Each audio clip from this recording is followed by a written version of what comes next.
This is episode number 13. Thank you so much for joining us today. My goal with these conversations is to explore different types of people and their successes as well as their failures in navigating and mapping out their lives so that you too may have more insight in what it takes to build the life that you envision for yourself. I believe if you take action each day, the life that you want can be closer than you think. Welcome to Work That Out, guys, your guide to connecting authentically, living with purpose, and having no regrets. This is a show that gives you real stories and real examples of people working it out and creating the life that they want.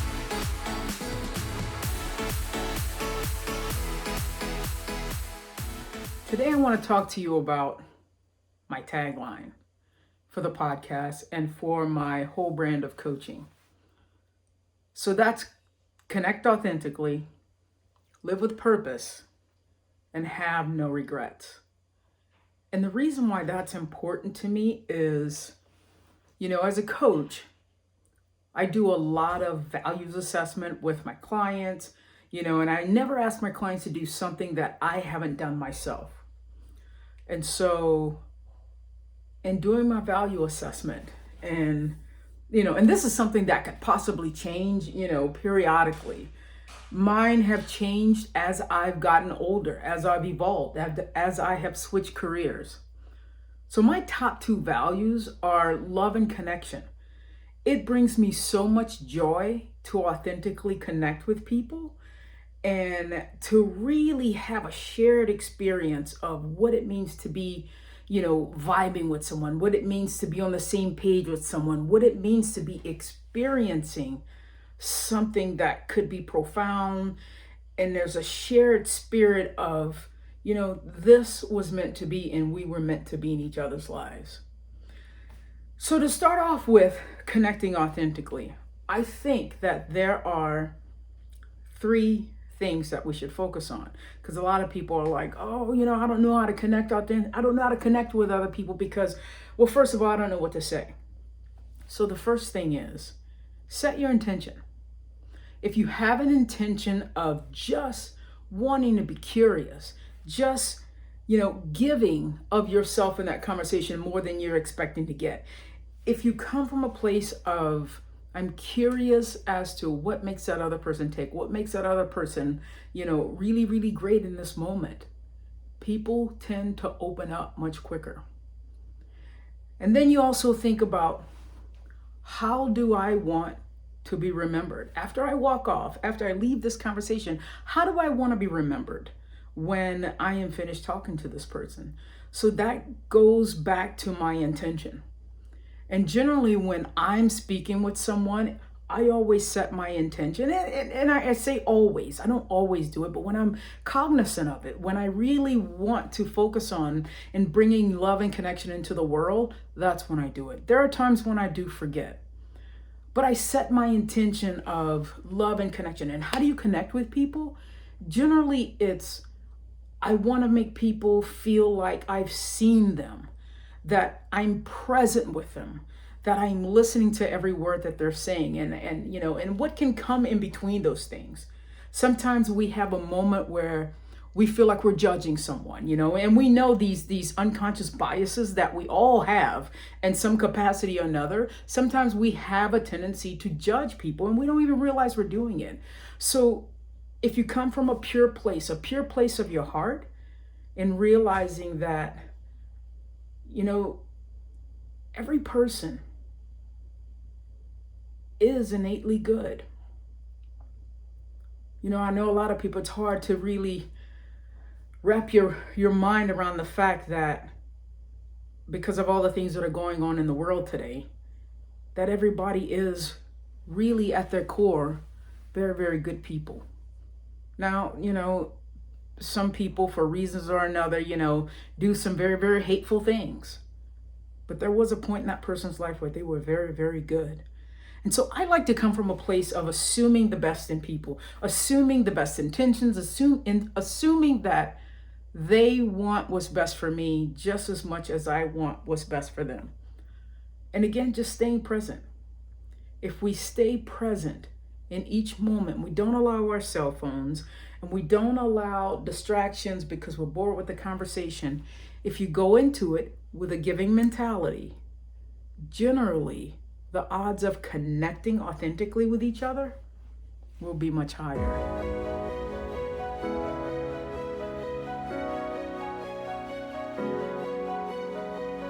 So the second thing I want to talk about is living with purpose. If we really think about what that means, living with purpose, like I believe that we're each put on this earth with special strengths, special talents, and special gifts. And in finding that purpose, how do we do that to begin with? Well, number one, you figure out what is it that you're good at. Number two, what is it that you absolutely love to do? Number three, is it something that the world needs? And number four, how can you get paid for it? Right? Because generally giving back, finding some way to add to society, to make other people's life better, brings us so much more joy and fulfillment. And after all, it doesn't matter, the money's good, but what matters is if we're giving back. And so in living with purpose, it's first starting off with those passions, figuring out what you're good at. And if you're not so good at it, but you love to do it, then go and develop the skills that can help you get closer to realizing that dream of helping and living in your purpose so that things don't feel like work. So in a full year, we have 8,760 hours, 365 days a year, right? So if we take away, 2 days out of every weekend, so, in 24 months, so it's 24 days if you subtract that. Now, if you take away like 5 days of Christmas that you're on vacation, this is all hypothetical. We're saying that, you automatically are getting these days. You take away 5 days at Thanksgiving. You take away 5 days of vacation that you took. And let's just say there's 5 cumulative days that you're like, I'm taking time off. I'm taking a sick day for whatever reason, right? So if you subtract 365 days, you subtract 44 days from that, you get 321 days. Okay? So out of that 321 days, those are the days that you're probably going to somebody else's job. Those are the days when, even though, most people work an 8-hour day, some people work 12-hour shifts. And if you go to work and then you come home, most of us are spent. We don't have time to do anything else. And so those hours between work and actually going to bed are sometimes wasted. So let's say you spend, you come home from work and you get in that time suck, that tunnel, that deep abyss of social media, and you spend 2 hours a day for, every single day for 365 days. Well, that ends up being like a total of 730 days, right? Hours that you're spending, not days, hours. And so we're thinking about all the time that we didn't utilize our time wisely, and even, I've had many teachers who have said that. I've said it myself a lot. Well, it's because you weren't managing your time. You weren't utilizing your time wisely. So in living with purpose, we want to be intentional. As I've gotten older, it's become a bigger deal as to how I spend my time. I like to spend my time doing things that add value to my life or the people that I love. So what does that mean? Does that mean hanging out with people that don't bring me joy? Nope, not anymore. I used to do those things. It also means, what am I going to do today that is going to help me grow a little bit? Maybe I'm going to do one different thing that scares the crap out of me. One thing that helps me grow today so that I can be intentional with my time. And I want to look back and go, okay, how did I spend my time? And so at the end of the day, I analyze the amount of time that I've spent on various tasks, because even though I'm self-employed now, I'm working from home, every moment counts.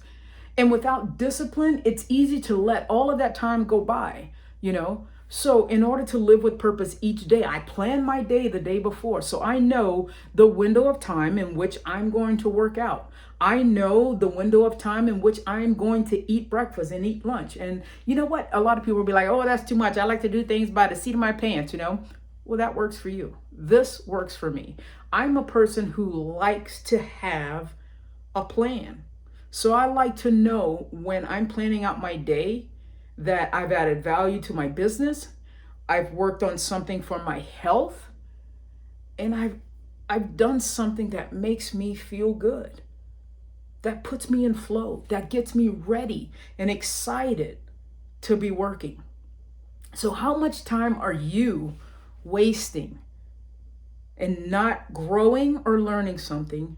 How much time are you wasting that could really go to the category of improving your life, improving something that you can be better at? And we're talking about that purpose. Maybe it's the skills that you want to spend more time with developing. How much time are you wasting in your life? So live with purpose and be intentional about every moment of your day.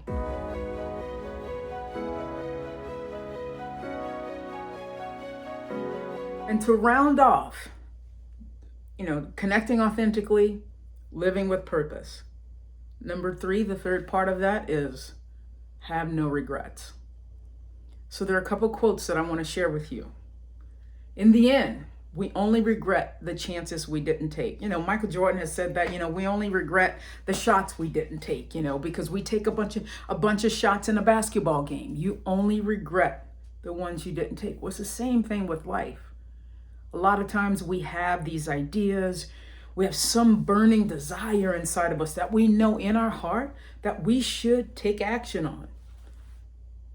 But various things hold us back, keep us stuck and planted in a place of unfulfillment and a place that simply isn't very gratifying. And if you stay in that place at the end of life, generally you have regrets. My second quote is the cost of not following your heart is spending the rest of your life wishing that you had. And even as I stand here before you, there are lots of things that I wish I would have done differently.